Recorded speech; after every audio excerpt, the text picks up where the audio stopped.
La matinale de Radio Classique avec David Abiker. Stéphane, votre invité, c'est le directeur général de Canal+. Gérald Brice-Viret, bonjour. Bonjour. Bienvenue sur Radio Classique. Le groupe Canal+ affiche ses ambitions face à la multiplication des plateformes de streaming. Ce soir, vous organisez un événement, The Original Plus, pour présenter votre offre sur les différents territoires. À qui est-ce que ça s'adresse ? Alors c'est un événement, c'est une première du genre, puisque avec MultiChoice, aujourd'hui, c'est près de 40 millions d'abonnés, et on diffuse dans près de 70 pays. Moi, j'ai la modeste charge d'être le directeur général en charge des programmes et des contenus pour la France, mais je suis vraiment très très excité à l'idée de proposer ce soir, tous les contenus que nos abonnés sur nos 70 pays, sur toutes nos géographies, pourront retrouver. Et c'est Maxime Saada, qui est notre président, qui va présenter ça avec Anna Marche, qui est en charge de tous les contenus sur tous les territoires. Et il y aura 40 talents, et on va évoquer tous les contenus de The Original Plus. Pourquoi Original Plus ? Puisque nous, c'est depuis 84 qu'on utilise ce plus, et puis depuis, on a fait des petits, d'autres l'ont utilisé, mais les premiers à l'avoir utilisé, c'est Plus, Canal+, plus de contenu premium, plus de contenus originaux. Ouais, le plus original face à Disney+, Apple TV+. Est-ce que l'objectif, c'est de montrer un peu les muscles face aux géants américains ? C'est de montrer qu'on a vraiment une position éditoriale qui est unique. D'abord, ce modèle généraliste, on l'a sur tous nos territoires, et on n'est pas enfermé dans un genre. Aujourd'hui, Canal+, plus qu'hier, c'est la première plateforme en termes d'offres de sport, donc c'est plus de sport, avec 10 000 heures de direct, avec des droits longs, c'est important pour celles et ceux qui s'abonnent, jusqu'en 2031, encore 6 ans pour la Ligue des Champions, 2032 pour les sports mécaniques, le rugby, c'est le cinéma, c'est l'essence même de Canal+.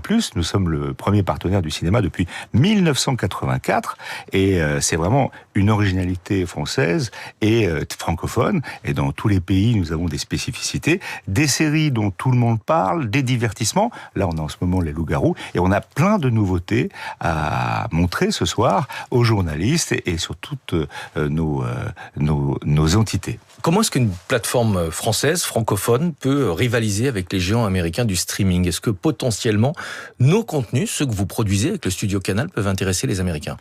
Alors c'est intéressant ce que vous dites, parce qu'on est les seuls Français et on est les seuls Européens face aux géants mondiaux. Ils sont américains, ils sont chinois, demain indiens, et on a réussi à trouver notre positionnement grâce à un contenu très original.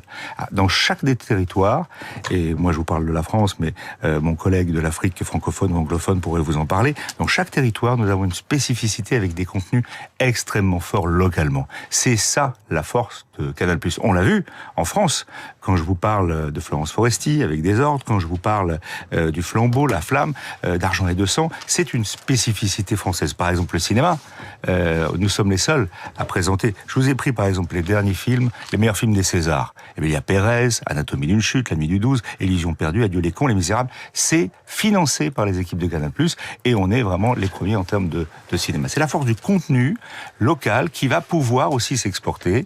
On l'a vu notamment avec Anatomie d'une chute, et on l'a vu aussi avec Paris As Fallen que nous avons produit sur tous les territoires. Mais c'est de partir de la France, de partir de la culture européenne et d'irriguer sur tous nos territoires. Est-ce qu'on peut être à la fois partenaire et concurrent, sachant que sur la plateforme Canal+, on peut s'abonner à Netflix ou avoir accès au contenu d'Apple TV ? Là encore, c'est là le plus de Canal+. Est-ce que c'est pas un peu schizophrène ? Pas du tout. Parce qu'en fait, notre logique, et c'est Maxime Saada qui a mis ça en place, à la fois on est éditeur et distributeur, logiquement, de chaînes. Maintenant, c'est une plateforme, mais ce sont aussi des chaînes.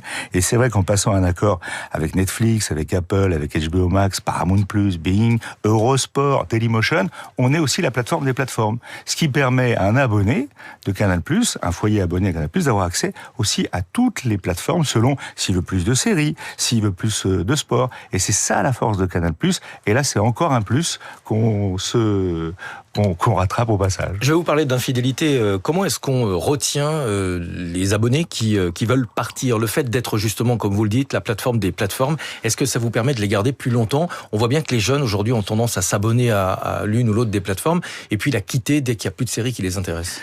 Alors d'abord, notre premier enjeu, c'était, on est une chaîne de télé, on est des chaînes de télé, on édite 2000 chaînes à travers le monde de télévision et qu'on propose sur notre plateforme. C'était devenu une plateforme. Il y a près de 10 ans, on a lancé MyCanal, maintenant Canal+. Il y a 1 million de programmes qui sont disponibles. Et on a aussi changé toutes les offres. C'est-à-dire qu'on permet aussi aux abonnés d'être abonnés pour 1 mois, pour 2 mois, pour 6 mois ou plus. Après, ça dépend du prix et de vos envies. Mais la liberté, c'est ça. Et on a réussi à s'adapter à cela aujourd'hui. Et puis aussi, c'est la liberté de consommer où vous voulez Canal, c'est-à-dire sur toutes les plateformes, sur tous les écrans que vous avez à la maison. Aux États-Unis, Netflix est en concurrence avec Paramount pour racheter Warner Bros. Discovery. Bataille considérable, on parle de plus de 100 milliards de dollars. Est-ce que ça confirme, selon vous, à la fois la puissance financière, mais aussi la détermination des plateformes de streaming face aux médias traditionnels ?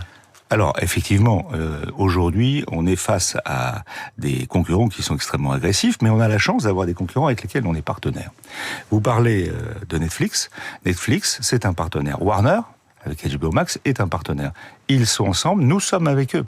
Donc c'est ensemble qu'on va pouvoir se permettre de se développer. Et sur la France, par exemple, Netflix, HBO, Apple se développent grâce à nous et on se développe avec eux. On n'est pas en concurrence, on est ensemble. Et c'est ça la force du modèle Canal+.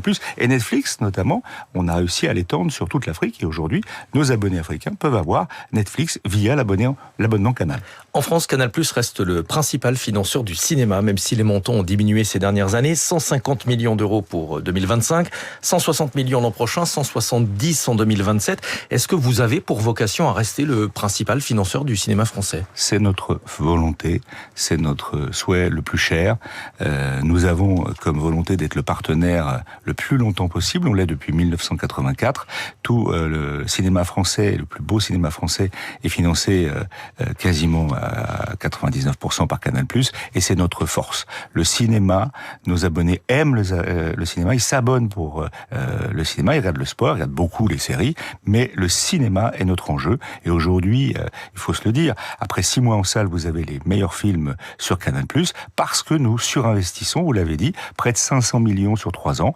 Nous investissons dans le cinéma, ce qui nous permet de suivre, par exemple, une réalisatrice comme Justine Triet, qui a démarré chez nous avec son court-métrage et qui arrive jusqu'à Anatomie d'une chute, et qui est un succès mondial. C'est aussi la fidélité qui compte dans le cinéma, et ça aussi, on compte sur le cinéma français pour nous le rendre. Disney+ a augmenté son financement pour le cinéma français, très loin derrière Canal, 32 millions, mais a obtenu en échange le droit de diffuser les films 9 mois après leur sortie en salle.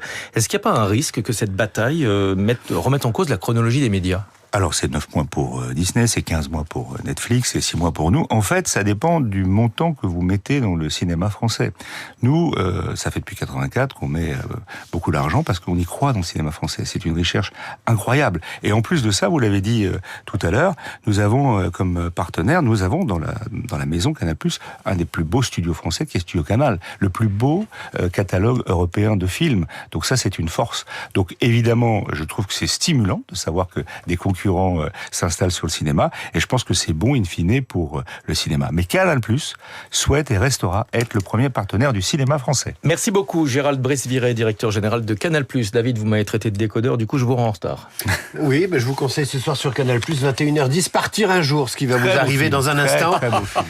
C'est le film de ce soir. Vous allez chanter, vous allez voir, vous allez chanter. Avec Juliette Armanet, à demain. Merci à tous les deux. Dans Merci un instant, beaucoup. et si on parlait français, Karine Dijoux, et puis juste après, les coulisses de la politique. Radio Classique.